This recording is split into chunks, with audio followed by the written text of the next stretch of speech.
Hello students, video शुरू करने से पहले प्लीज चैनल को लाइक, शेयर और सब्सक्राइब जरूर करें। एक इम्पॉर्टेंट इन्फॉर्मेशन, अगर आपको इस वीडियो के नोट्स चाहिए तो डिस्क्रिप्शन बॉक्स में दिया गया डाउनलोड लिंक चेक करें। Thank you. चलिए शुरू करते हैं। इस वीडियो में हम पढ़ेंगे BLI 223 organising and managing information के प्रीवियस ईयर क्वेश्चन और most important questions with answers. ये क्वेश्चंस आपके एग्जाम के लिए बहुत इंपॉर्टेंट है। अगर आपने ये अच्छे से कर लिए तो एग्जाम निकलना पक्का है। Let's begin. Question 5, what is the future of the knowledge organisation on the web? Question explanation. इस क्वेश्चन में हमें बताना है कि वेब और डिजिटल टेक्नोलॉजी के कॉन्टेक्स्ट में नॉलेज ऑर्गेनाइजेशन कैसे बदल रहा है। फ्यूचर में metadata, ontology, semantic web, digital libraries और एआई का क्या रोल होगा, इसको डिस्कस करना है। साथ ही चैलेंजेस और अपॉर्चुनिटीज भी हाईलाइट करनी है। Answer. Introduction. Knowledge organisation KO का मतलब है इंफॉर्मेशन रिसोर्सेज को क्लासिफाई, कैटलॉग और मैनेज करना ताकि उन्हें इजीली रिट्रीव किया जा सके। पहले ये मेनली लाइब्रेरीज के लिए होता था, लेकिन इंटरनेट के आने के बाद इसका स्कोप बहुत बड़ा हो गया है। आज KO वेब बेस्ड और डिजिटल फॉर्म में AI, मेटाडेटा और सेमांटिक वेब के साथ इवॉल्व हो रहा है।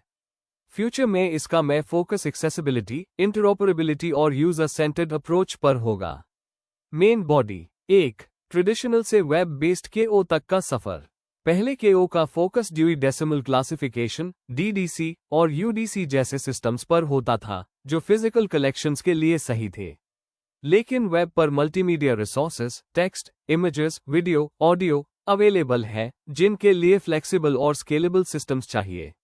एग्जाम्पल, Arxev.org और PubMed जैसे रिपोजिटरीज अब मेटाडेटा और इंडेक्सिंग पर रिलाई करते हैं, जो ट्रेडिशनल सिस्टम से आगे है। 2. मेटाडेटा और स्टैंडर्ड्स का फ्यूचर रोल। मेटाडेटा KO का बैकबोन है क्योंकि ये डिजिटल रिसोर्सेज को स्ट्रक्चर्ड फॉर्म में डिस्क्राइब करता है। फ्यूचर में डबलिन कोर, मार्क 21 जैसे स्टैंडर्ड्स और रिफाइंड होंगे, जिसमें मल्टीलिंगुअल और लिंक्ड डेटा सपोर्ट मिलेगा। Digital libraries Dublin core metadata का यूज करती है ताकि ये रिसोर्सेस अलग अलग प्लेटफॉर्म्स पर डिस्कवर हो सके। आने वाले टाइम में AI based automatic metadata generation भी होगा, जो टाइम और एफर्ट दोनों बचाएगा। 3. सेमांटिक वेब, ऑन्टोलॉजीज और लिंक्ड डेटा। सेमांटिक वेब का आइडिया टिम बर्नर्स-ली ने दिया था, जिसमें वेब कंटेंट को मशीन रीडेबल और इंटरऑपरेबल बनाया जाता है। ऑन्टोलॉजीज कॉन्सेप्ट्स के रिलेशंस डिफाइन करती है। एग्जाम्पल, मेडिकल फील्ड में मेश ऑन्टोलॉजी यूज होती है, जो बायोमेडिकल लिटरेचर को ऑर्गेनाइज करती है। लिंक्ड डेटा टेक्नोलॉजीज अलग अलग डाटासेट्स को ग्लोबली कनेक्ट करेगी, मतलब एक बिब्लियोग्राफिक रिकॉर्ड से डायरेक्टली रिलेटेड रिसर्च डाटासेट्स तक जा सकते हैं। Future KO interconnected knowledge ecosystems पर ज्यादा फोकस करेगा। 4. यूजर सेंटर्ड और AI driven KO। Traditional KO में एक्सपर्ट्स डिसाइड करते द क्लासिफिकेशन, लेकिन app focus user centred system पर है। गूगल जैसे search engines AI algorithms use करते हैं, जो यूजर इंटेंट और बिहेवियर के हिसाब से नॉलेज को ऑर्गेनाइज करते हैं। पर्सनलाइज्ड KO सिस्टम्स यूजर के प्रोफाइल के हिसाब से रिकमेंडेशंस और इंटेलिजेंट रिट्रीवल देंगे। एग्जाम्पल, कोसरा और Khan Academy personalised learning resources recommend करते हैं। ये AI ड्रिवन KO का एग्जाम्पल है। 5. चैलेंजेस और future opportunities. Challenges: interoperability maintain करना, इंफॉर्मेशन ओवरलोड हैंडल करना, डेटा क्वालिटी और copyright issues. Opportunities: collaborative knowledge creation, Wikipedia, open access repositories और ब्लॉकचेन जैसी टेक्नोलॉजीज का यूज प्रिजर्वेशन और ऑथेंटिकेशन के लिए। फ्यूचर KO में डिजिटल लिटरेसी भी बहुत इंपॉर्टेंट होगी ताकि यूजर्स एफिशिएंटली नेविगेट कर सकें। कंक्लूजन: वेब पर नॉलेज ऑर्गेनाइजेशन का फ्यूचर डायनामिक और यूजर सेंटर्ड होगा। मेटाडेटा, सेमांटिक वेब, ऑन्टोलॉजीज और AI की हेल्प से KO स्टैटिक क्लासिफिकेशन सिस्टम से इंटरकनेक्टेड नॉलेज नेटवर्क्स तक इवॉल्व होगा। चैलेंजेस होने के बावजूद अपॉर्चुनिटीज बहुत बड़ी है, जो ग्लोबल और इंटेलिजेंट इंफॉर्मेशन सिस्टम्स क्रिएट करेगी। KO डिजिटल एरा में नॉलेज डिस्कवरी का बैकबोन बना रहेगा। If you need the notes of this video, there's a download link in the description box. Be sure to check it out. Thank you. Question 6. Define metadata. Discuss its core elements. Question explanation. इस question में हमें 2 चीजें करनी है। पहले, metadata को define करना है और समझना है कि इसका मतलब क्या होता है इंफॉर्मेशन साइंस के कॉन्टेक्स्ट में। दूसरा, हमें मेटाडेटा के कोर एलिमेंट्स को डिटेल में एक्सप्लेन करना है, यानी वो बेसिक कंपोनेंट्स जो रिसोर्सेज को डिस्क्राइब और मैनेज करते हैं। आंसर। इंट्रोडक्शन। मेटाडेटा को आमतौर पर डेटा अबाउट डेटा कहा जाता है। ये एक स्ट्रक्चर्ड इंफॉर्मेशन होती है जो रिसोर्सेज को डिस्क्राइब और ऑर्गेनाइज करती है। लाइब्रेरीज और डिजिटल सिस्टम्स में मेटाडेटा काफी इंपॉर्टेंट है क्योंकि ये सर्चिंग और रिट्रीवल को इजी बनाता है। Dublin core metadata initiative (DCMI) सबसे ज्यादा पॉपुलर फ्रेमवर्क है जो 15 कोर एलिमेंट्स को डिफाइन करता है जो वर्ल्ड वाइड यूज होते हैं। Main body. ए। मेटाडेटा क्या है? मेटाडेटा एक स्ट्रक्चर्ड डिस्क्रिप्शन है जो रिसोर्सेज के बारे में बेसिक इंफॉर्मेशन देती है। ये हमें ये बताता है कि रिसोर्स क्या है, किसके द्वारा बनाया गया है, कब बनाया गया है और कैसे एक्सेस होगा। लाइब्रेरी कैटलॉग्स में टाइटल, ऑथर और सब्जेक्ट हेडिंग्स ऑल मेटाडेटा होते हैं। मेटाडेटा के types. Descriptive metadata, title, author, abstract जैसी इन्फो जो रिसोर्स को आइडेंटिफाई करने में हेल्प करे। स्ट्रक्चरल मेटाडेटा, रिसोर्स के पार्ट्स को एक्सप्लेन करे, जैसे एक किताब के चैप्टर्स। एडमिनिस्ट्रेटिव मेटाडेटा, टेक्निकल और मैनेजमेंट इन्फो, जैसे कॉपीराइट डिटेल्स या फाइल फॉर्मेट। बी। मेटाडेटा के core elements, Dublin core. Dublin core framework में 15 कोर एलिमेंट्स दिए गए हैं जो हर तरह के रिसोर्स के लिए यूजफुल होते हैं। टाइटल, रिसोर्स का नाम, क्रिएटर जिसने रिसोर्स बनाया, सब्जेक्ट, रिसोर्स का टॉपिक, डिस्क्रिप्शन एक शॉर्ट एब्स्ट्रैक्ट या समरी, पब्लिशर जो रिसोर्स को पब्लिश करता है, कंट्रीब्यूटर एक्स्ट्रा कंट्रीब्यूटर्स जैसे एडिटर, डेट क्रिएशन या पब्लिकेशन का समय, टाइप, रिसोर्स का nature, book, image, audio, format, PDF, print, MP3 जैसे फॉर्मेट, आइडेंटिफायर, यूनिक ID जैसे ISBN या DOI सोर्स अगर रिसोर्स कहीं और से डिराइव्ड है। लैंग्वेज, रिसोर्स की लैंग्वेज, रिलेशन, रिलेटेड रिसोर्सेज का लिंक, कवरेज, स्पेशल या temporal scope, India 2020, rights, copyright और यूसेज इन्फो। सी। मेटाडेटा एलिमेंट्स की इंपॉर्टेंस, रिसोर्स डिस्कवरी, मेटाडेटा के वजह से सर्चिंग और रिट्रीवल इजी होता है। इंटरऑपरेबिलिटी, डबलिन कोर जैसी स्टैंडर्ड्स के वजह से डिफरेंट लाइब्रेरीज एक दूसरे के साथ डाटा शेयर कर सकती है। प्रेजर्वेशन, मेटाडेटा फाइल फॉर्मेट्स और प्रेजर्वेशन डिटेल्स रिकॉर्ड करके लॉन्ग टर्म एक्सेस सिक्योर करता है। Legal protection, rights, metadata copyright और यूसेज रूल्स क्लियर करता है। D. Practical applications, libraries, OPAC systems metadata पर है बेस्ड होते हैं। डिजिटल रिपोजिटरीज, डिस्पेस जैसे प्लेटफॉर्म्स डबलिन कोर यूज करते हैं डिजिटल थीसिस के लिए। Web, search engines method tags के थ्रू हाई रैंकिंग और डिस्प्ले करते हैं। आर्काइव्स, डिजिटल हेरिटेज कलेक्शंस को प्रिजर्व करने में मेटाडेटा का रोल इंपॉर्टेंट है। कंक्लूजन, आखिर में मेटाडेटा इंफॉर्मेशन ऑर्गेनाइजेशन का बैकबोन है। इसके through title, creator, date, format जैसे डिटेल्स रिकॉर्ड की जाती हैं जो रिसोर्सेज को एक्सेसिबल और यूजेबल बनाती है। डबलिन कोर के 15 एलिमेंट्स ग्लोबली एक्सेप्ट किए गए हैं और इनके बिना मॉडर्न डिजिटल सिस्टम सोचना मुश्किल है। मेटाडेटा के बिना ना डिस्कवरी पॉसिबल होती और ना high preservation. If you need the notes of this video, there's a download link in the description box. Be sure to check it out. Thank you. Question 7. State the major contributions of DDC to library classification. Question explanation. इस question में हमें Davy decimal classification (DDC) के important contributions बताने हैं। Answer में DDC का history, उसकी structure, knowledge organisation में रोल और वर्ल्ड वाइड एडॉप्शन कवर करना होगा। आंसर। इंट्रोडक्शन। लाइब्रेरी क्लासिफिकेशन का मतलब है बुक्स और डॉक्यूमेंट्स को उनके सब्जेक्ट के हिसाब से अरेंज करना। ड्यूई डेसिमल क्लासिफिकेशन (DDC) को 1876 में मेलविल डेवी ने डेवलप किया था। ये दुनिया का सबसे ज्यादा यूज होने वाला क्लासिफिकेशन सिस्टम है। इसने एक लॉजिकल और इजी सिस्टम इंट्रोड्यूस करके लाइब्रेरी मैनेजमेंट को बदल दिया।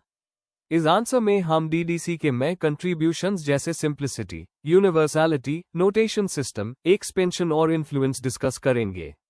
Main body. 1. Historical significance of DDC। DDC पहला मॉडर्न क्लासिफिकेशन सिस्टम था जो बुक्स को सब्जेक्ट के हिसाब से अरेंज करता था। इसने नॉलेज को 10 में क्लासेज में डिवाइड किया, फिर उन्हें डिविजन्स और सेक्शंस में तोड़ दिया।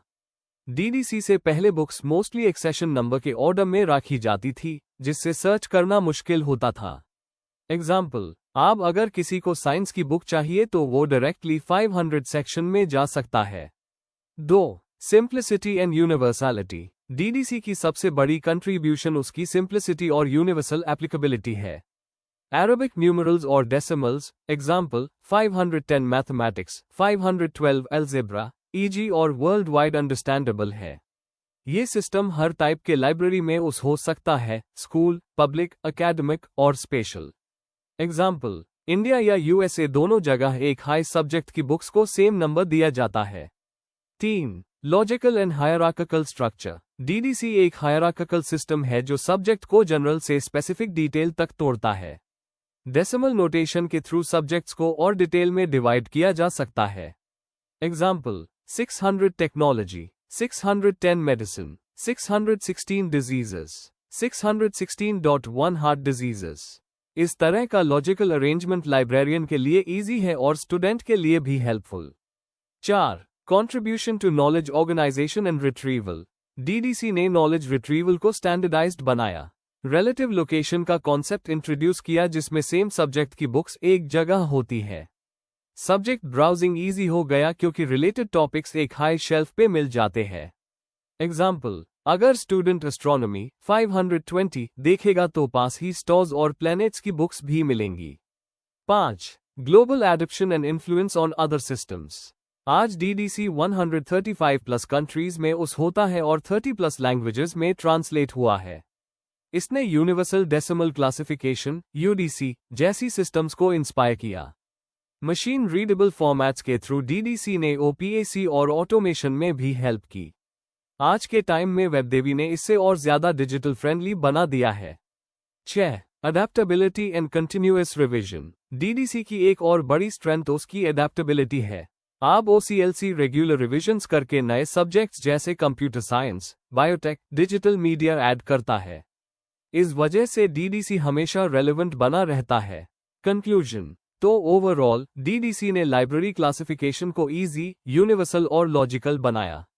इसने दुनिया भर की लाइब्रेरीज को एक स्टैंडर्ड सिस्टम दिया और नॉलेज एक्सेस को सिंपल बनाया। डिजिटल एज में भी वेबड्यूई के थ्रू ये सिस्टम इक्वली यूजफुल है। इसी वजह से डीडीसी को लाइब्रेरी साइंस का सबसे बड़ा कंट्रीब्यूशन माना जाता है। If you need the notes of this video, there's a download link in the description box. Be sure to check it out. Thank you. Question 8. State the various types of entries of a simple book according to AACR2. Question explanation. इस question में हमें बताना है कि एक simple book के लिए AACR2 Anglo American cataloguing rules 2nd edition के हिसाब से कौन कौन से एंट्रीज बनाए जाते हैं। हमें अन एंट्रीज के टाइप्स, उनका पर्पस और लाइब्रेरी कैटलॉग में उनकी इंपॉर्टेंस एक्सप्लेन करनी है। Answer, introduction. AACR2 दुनिया भर के लाइब्रेरीज में एक इंपॉर्टेंट कैटलॉगिंग कोड है जो बिब्लियोग्राफिक डिस्क्रिप्शन और एक्सेस पॉइंट्स के लिए स्टैंडर्ड रूल्स प्रोवाइड करता है। जब एक सिंपल बुक को कैटलॉग किया जाता है तो उसके लिए अलग अलग टाइप की एंट्रीज बनाई जाती हैं जिससे यूजर्स आसानी से बुक को सर्च और रिट्रीव कर सकें। इनमें मेन एंट्री, एडेड एंट्रीज और रेफरेंस एंट्रीज सबसे इंपॉर्टेंट होते हैं। आइए इन्हें डिटेल में समझते हैं। Main body. 1. Main entry. Main entry एक बुक का प्राइमरी रिकॉर्ड होता है जिसमें सारी बिब्लियोग्राफिक डिटेल्स होती हैं, जैसे author, title, edition, publisher, physical description और series. Usually main entry author के नाम के अंडर होती है। जैसे अगर बुक है introduction to library science by Ranganathan तो मेन एंट्री होगी रंगनाथन एसआर के अंडर। अगर ऑथर नहीं है तो मेन एंट्री टाइटल या कॉर्पोरेट बॉडी के नाम के अंडर भी हो सकती है। 2. Added entries. Added entries extra access points provide करते हैं जो मेन एंट्री के अलावा होते हैं। ये बनाए जाते हैं को-ऑथर्स के लिए, एडिटर्स, ट्रांसलेटर्स, कंपाइलर्स के लिए, इंपॉर्टेंट कॉर्पोरेट बॉडीज के लिए, यूनिफॉर्म टाइटल्स के लिए। एग्जाम्पल, अगर बुक एडिटेड है जॉन स्मिथ और मैरी ब्राउन के द्वारा तो मेन एंट्री जॉन स्मिथ के नाम से होगी, लेकिन मैरी ब्राउन के लिए भी एडेड एंट्री बनेगी। इससे कैटलॉग ज्यादा यूजर फ्रेंडली हो जाता है और यूजर्स अलग नाम से भी सर्च कर सकते हैं। 3. Reference entries. Reference entries guiding entries होते हैं जो यूजर्स को एक नाम या हेडिंग से करेक्ट ऑथराइज्ड हेडिंग तक ले जाते हैं। एग्जाम्पल, अगर कोई यूजर यूएनओ सर्च करे तो रेफरेंस एंट्री अस को यूनाइटेड नेशंस के ऑथराइज्ड हेडिंग तक गाइड करेगी। ये एंट्रीज कंफ्यूजन डॉ करते हैं और कैटलॉग को इजी बनाते हैं। 4. Importance of entries in AACR2 entries catalogue के लिए एक्सेस पॉइंट्स का काम करती है।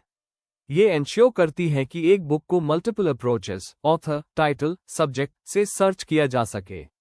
AACR2 के रूल्स यूनिफॉर्मिटी लाते हैं, ड्यूप्लिकेशन कम करते हैं और यूजर एक्सपीरियंस को बेटर बनाते हैं।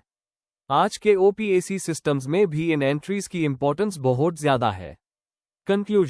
कंक्लूजन ये है कि AACR2 के हिसाब से एक सिंपल बुक के लिए मेन एंट्री, एडेड एंट्रीज और रेफरेंस एंट्रीज बनाई जाती है। हर एंट्री का अपना रोल है। मेन एंट्री बुक का डिटेल्ड रिकॉर्ड प्रोवाइड करती है, एडेड एंट्रीज एक्स्ट्रा एक्सेस देते हैं और रेफरेंस एंट्रीज यूजर्स को करेक्ट हेडिंग तक गाइड करते हैं। ये सब मिलकर लाइब्रेरी कैटलॉग को सिस्टमैटिक और यूजर फ्रेंडली बनाते हैं। Before we end, please like, share and subscribe the channel for more such study materials and one important information, अगर आपको नोट्स चाहिए तो डिस्क्रिप्शन बॉक्स में डाउनलोड लिंक दिया हुआ है, जरूर चेक करें। Thank you.